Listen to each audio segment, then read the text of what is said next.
Hello, welcome back to another video on curve sketching. In this video we're going to talk about the first derivative test. Now, the first derivative test is to help us determine where local maximums and minimums are. So let's take a look at our first scenario.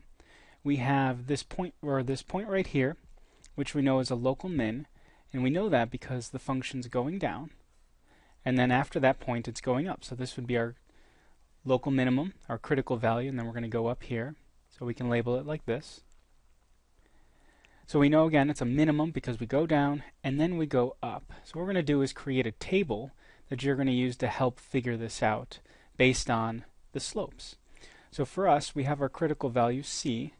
To the left of that critical value, we are going down. Now down, we're going to use a negative sign.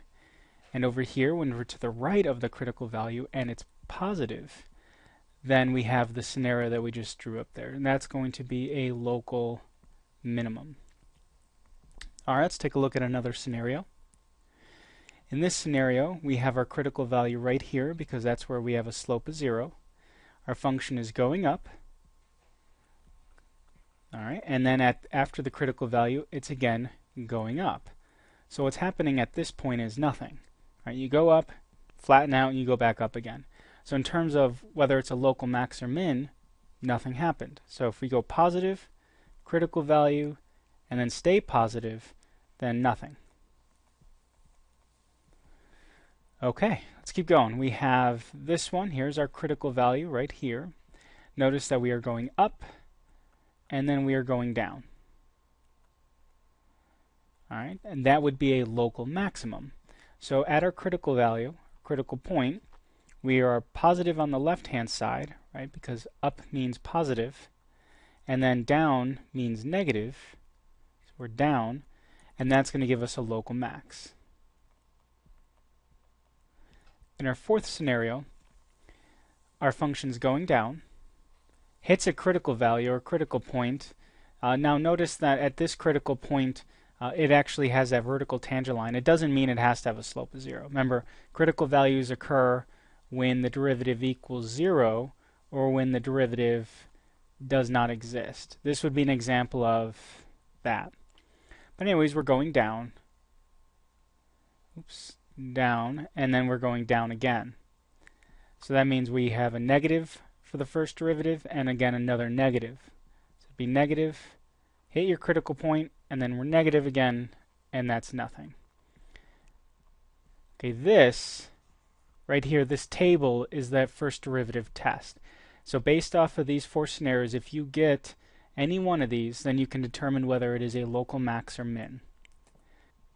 So here are the four scenarios all together. So just kind of look at these and see how they all compare and use the table. So here are the steps on using the first derivative test to find local extrema. The first thing to do is to find the first derivative, hence the first derivative test. Second, when you find the derivative, you're going to set it equal to 0, or you're going to figure out when it does not exist. From previous video, we would have said find the critical values. Third step, draw a number line and plot it with the critical values on it. And finally, fourth, plug a number from each region into the number line, from the number line into the first derivative. Determine if the first derivative is negative or positive. And then when you finally do that, you can then use this table to figure out whether it's a local max or min. I would recommend printing this part or writing it down because this is the steps you need to do to find local maxes and mins. Let's go ahead and do an example. Find the local extrema for the following function. So first we're going to find f prime. Alright, we're just going to use the power rule, so we're going to bring that 5 down with the 3. It's going to make 15 x to the 4th. And then you're going to take that 3 and you're going to bring it down with the 5, get another 15 x squared. Step 2, find when the first derivative equals 0. Find out when it does not exist. Alright, so over here I'm going to set the derivative equal to 0. So that's 15x to the 4th minus 15x squared. That's 0. Then over here I'm going to figure out when the derivative does not exist. Now, our derivative is a polynomial, and from previous videos we know polynomials always exist. I'm just going to write that. Always exist. So in this case, we're not going to have anything to worry about. All right, to set this equal to 0 and solve, we're going to factor. I see that I have a common factor of 15x squared, leaving x squared minus 1. This here factors, and then we're going to get x minus 1, x plus 1. So we have three solutions. We have x equals 0. That's from this piece here. This piece gives us x equals 1. And finally, this piece, negative 1. So I have three critical values, 0, 1, and negative 1. Step 3, draw a number line and plot the critical values. So here's our number line. We have critical value of negative 1, 0, and positive 1. Make sure that they are in the correct order. Next, plug a number from each region into the number line. Determine if the derivative is positive or negative. So we need to pick a number from each region. I'm going to choose negative 2, negative 0.5, 0.25, and then 3. Really doesn't matter what numbers you're picking as long as they are in that region and you're not picking the actual critical value. So now what we need to do is plug it into the first derivative, as it says right here. So what is f prime of negative 2? Okay, so we get 15 negative 2 squared, negative 2 minus 1, negative 2 plus 1. Plug that in, you're going to get 180. So what you're going to do is you're going to come up to the number line, and in that region, you're going to write a plus sign. Okay, for that, or because that means up. Now we're going to plug in f prime of negative 0.5. So plug negative 0.5 into the derivative. So let me just write this out. So negative 0.5 minus 1. Negative 0.5 plus 1, and plug that in, you're going to get negative 2.8125. Now if we plug in 0.25 from the third region, oh, it's negative, so let's do that. Negative, which means down. Now f prime of 0.25, I think you get the idea, I'll just tell you, is negative 0.8789, which is negative, so that means we're going down. And finally, f prime of 3, again, all you're going to do is plug 3 into the derivative, and we are going to get 1080. And that's positive, which means that's up.